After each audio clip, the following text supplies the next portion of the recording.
Toujours à propos de circulation, on en vient à l'environnement avec ce projet qui paraissait utopique il y a quelques années, des algues pour produire du pétrole et donc un nouveau carburant, un carburant moins cher. L'usine franco-espagnole qui vient d'ouvrir et que vous allez découvrir à Alicante intéresse beaucoup de monde en ces temps de flambée des prix de l'or noir. C'est le dossier de cette édition. Il est signé Caroline Thébault, Florian Lemoyle. C'est digne de la science-fiction. Dans cette forêt de tubes, installée au sud-est de l'Espagne, baignent des algues microscopiques. Une potion verte destinée à devenir de l'or noir. C'est le point de départ de notre technologie pour fabriquer le pétrole du futur.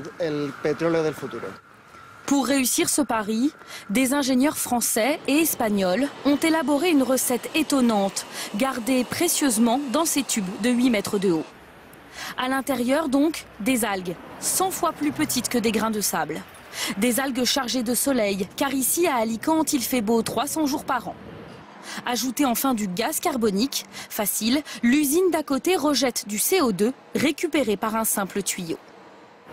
Au bout de 24 heures, ce bouillon de culture devient un cocktail énergétique très concentré. Reste la dernière ligne droite, la transformation en pétrole. On va séparer les algues de l'eau. On obtient donc ce concentré d'algues qui est une pâte qu'on appelle la biomasse.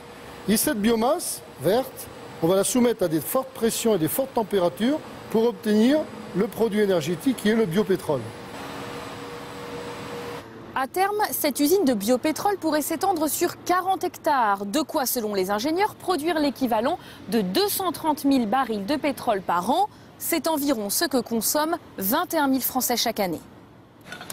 Un biopétrole qui a le même aspect visqueux et la même capacité à brûler que le pétrole brut. On peut fabriquer alors des carburants, depuis le kérosène pour les avions, l'essence, le fuel si on veut. Du coup, il va polluer, dégager du gaz carbonique.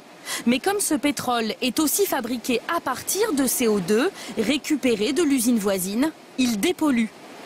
Au final, moins d'impact sur la planète. Écologique donc et économique. Selon les calculs les plus optimistes des ingénieurs, le prix de revient d'un baril ne serait que de 30 $, presque 4 fois moins que le baril de Brent. S'il était distribué dans les stations-service, il pourrait faire baisser le prix à la pompe. Un rêve auquel ces Espagnols veulent croire. On ne dépendrait plus des pays producteurs étrangers qui font varier les prix. Si c'est moins cher à la pompe, je l'utiliserai. Mais si c'est plus cher, bah non.